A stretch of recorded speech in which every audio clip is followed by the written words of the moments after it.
You're with the Breaker-Leggers, and we're in London at the Young Vic to see the play The Inheritance, Part 1.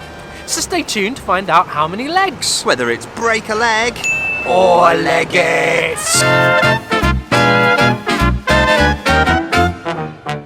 Before you fabulous people go any further, to make sure you've always got your finger on the theatrical pulse for honest reviews, news and interviews, just hit subscribe now. Hit subscribe now. Comment below, let us know about this show if you've seen this or if you're going to come and see it, or any other theatre you're passionate about. Share out, become part of our Lego community. That'd be great. So we are seeing a world premiere today of a brand new play by Matthew Lopez.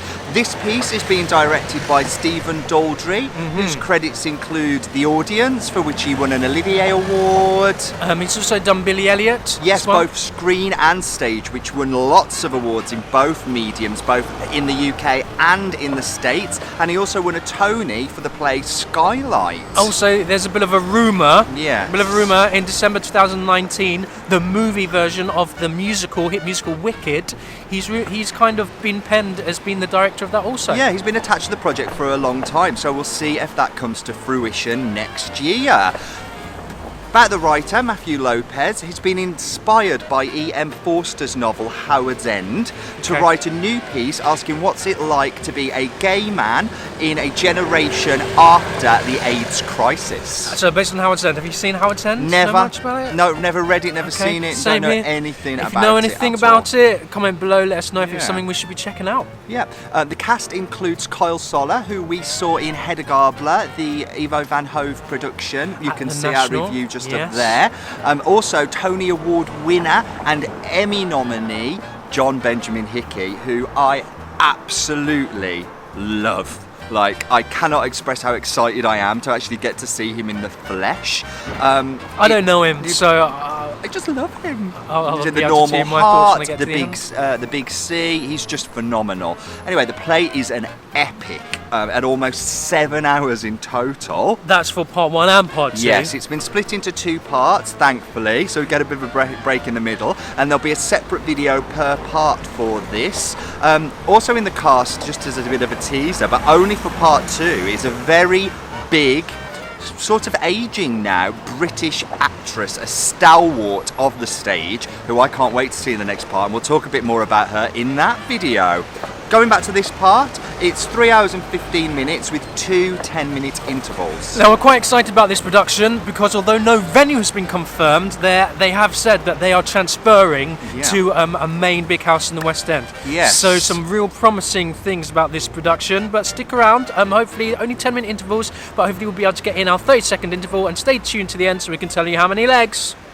So we've come to the first interval of The Inheritance, which means it's time for the Breaker-Leggers 30-second interval breakdown. Go! What do you think so far? It's stark, it's beautiful, it has such emotion, the actors are amazing, it's the power of pure storytelling, and I am enthralled. You? I think it's mesmerising. I'm enthralled. I'm hanging on every single word. Like, it's hilariously funny. It's deeply moving, told with such pace and vigour and vim and enthusiasm. And it's only one.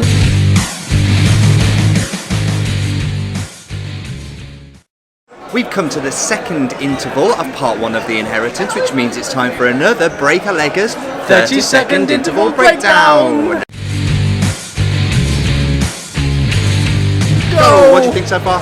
Well, I think the beauty of having something that has so many parts and so many acts is that you can really start to develop layers. It's beginning to get extremely deep. You care a lot for the characters because there's such tremendous backstory which has been developed. And that's what I'm experiencing so far. How about you? Character development is phenomenal. As you mentioned, layer upon layer of story and the time to develop it so. It's like a novel. It's a real page turner. If this was on paper, I'd be wanting to see exactly what happens next.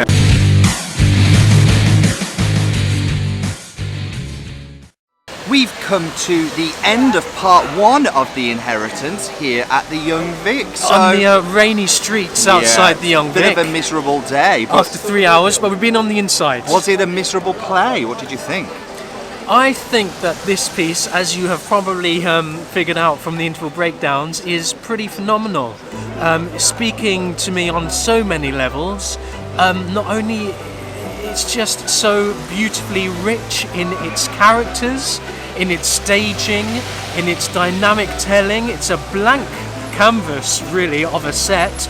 So it is purely in the delivery of the text, the interaction of the characters, how they move between it. It's an organic piece. It's as if they're making up the story as they go, is the way it's written. And as such, it feels organic and it feels fresh and it has fresh energy driving through it. So on the face of it, so far, I am absolutely loving it. Yeah, how about you? It's stunning. I mean, just to kind of have E.M. Forster narrate and direct a gay sex scene alone is worth the admission price. It's in equal measure. Have we stopped raining? I think we might be alright. I think we might be okay. It is in equal measure hilariously funny and also devastatingly heartbreaking, and the writer has got a real grasp of dramatic intent and comedic intent. It's a really strong, it's hard to not draw parallels between something like Angels in America when you're dealing with themes. Yeah, when you're dealing with AIDS and you're dealing with gay men living in New York. But it's not trying to be that. It's now, and it is now. It's not a legacy. Still telling the stories and the themes of what it was to live through that, and that's what I have a good grasp and understanding of from seeing this piece, because I know about that part of history. I know how devastating it was. From stories and history and understanding that, but I think this really hammers it home, and to see the effect, I don't want to give too much away, but the concepts it uses through dramatic effect to really hit that home.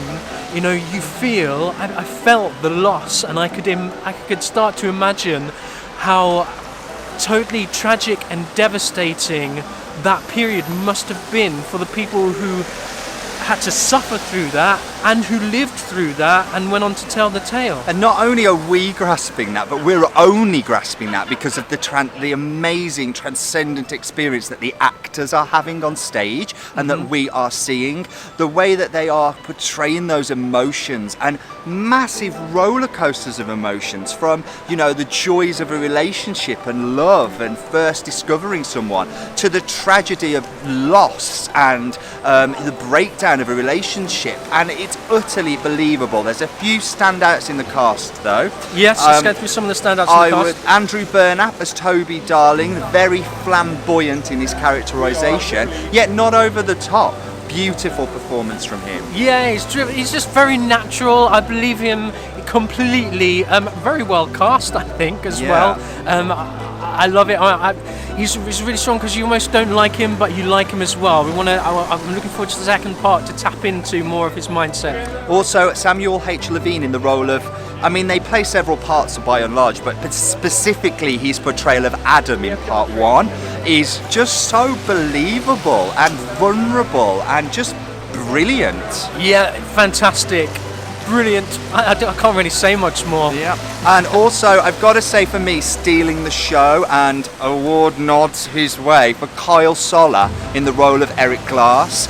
He was fantastic in Virginia. What did we see him in? Hedda Gabler at the National Theatre. But do you know what? He's gone to a whole other level with this one. The guy is. Oh my God, he's a star. He's phenomenal. Okay, I'd also put in there for awards already. I know it's early in the year and we've got a whole year to go yet, but part of Morgan Walter is Paul Hilton. Yes. I'm loving him. I'm worried that I don't want to give too much away, but I loved his work on this, and he plays the real character as well. And I'm not giving anything away in this, in that he wrote Howard's End. Ian Forster. He also wrote a gay piece that was never published until I think it was about 1974, much later. And after his death. After his death, and again, his portrayal of that and playing many characters, it's just brilliant. He played that brilliant. He had a monologue in the Act 1 that lasted about 20 minutes, I think, and I hung on every single word he said. Real fantastic strength of characterization. It's a real character piece. Also worth noting at this point is probably lighting by John Clark. It's subtle. So subtle, but beautiful as well. Yeah, and really nice touches of music, very understated, yet comes in right at the right moments to really hammer home those real heart-wrenching moments. And sound by Paul Arditi and Chris Reed. Now, Paul Arditi is the go-to man for sound. He you does name everything. a play, he's done the sound for it. He's done everything. He's done massive He's stuff. In fact, great. you probably know Stephen Daldry from Stephen Daldry, the director. The director, because he did Billy Elliot. He did Yes, sound and for Paul that. Arditi also did that. They team Yeah. up quite a lot Charlie and the together. Chocolate Factory, the musical. He just big stuff. That's what he's done. I don't know too much about Stephen Daldry on a personal level, but I think he's really got an understanding of what these men have gone through and are going through in this story. I think you struggle to not be personally affected, but I also believe that it's a certain type of audience that are going to get a lot from this, and they are predominantly maybe a gay audience. That's not to say that some of its themes don't sort of span the spectrum. They absolutely do socially, but in a room full of gay men, you can feel the reaction within the room to every single thing that's happening within this piece. And I guess that's the question we were kind of looking at earlier is what is the mass appeal of this? When it is such a, it's calling out to gay culture Specific and thing. gay people, does it have mass appeal? And I think it does.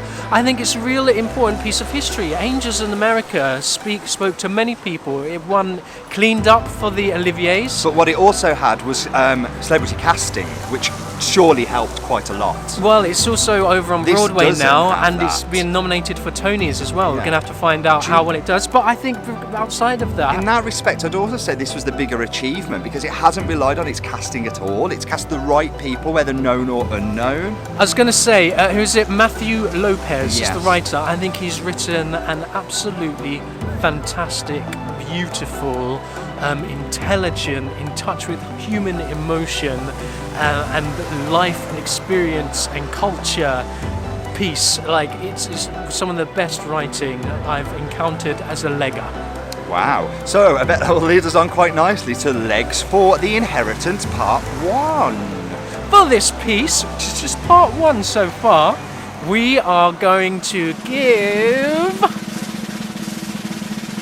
5 legs. Yeah, right at the top there with some of the best writing, best performance, most beautiful staging we have ever seen in our time being the Leggers. Yes, it's grounded, it's gripping, it's, I say grounded, they're in their bare foot. Yeah, they are. They're in their bare foot, so they're really rooted. It's just the What's fact they're going not on? relying. With Angels in America, it was very much a production thing, you know. Yes. But it was bells and whistles. There's just nothing to hide behind here, and that's the massive achievement of Stephen Daldry's direction. It's good enough. It's good enough without it. Writer, director, what a team. That's what we think. That's just what we think of part 1. Yeah. Hopefully, if you're watching this, then you'll be able to see part 2, Yeah. which will be coming up, which we're going to be catching later, which Yeah. hopefully we'll put our card up here. By this time, you get to see this. And hopefully, because this isn't on for much longer here, you'll get a West End transfer. So maybe you're seeing Which it is in what a, they've talked about. Yeah, you're seeing it in a different venue. Let us know below. Let us know. We'd love to hear from you. Yeah, we're seeing it right up close. We're literally on the front row. I'd be Yeah. interested to know What what an it's like for you when you're experience. further back. That'd be some interesting talking points. You get the same experience. Anyway, we're the Breaker Leggers, and we'll And we'll catch catch you again again shortly. soon. Bye.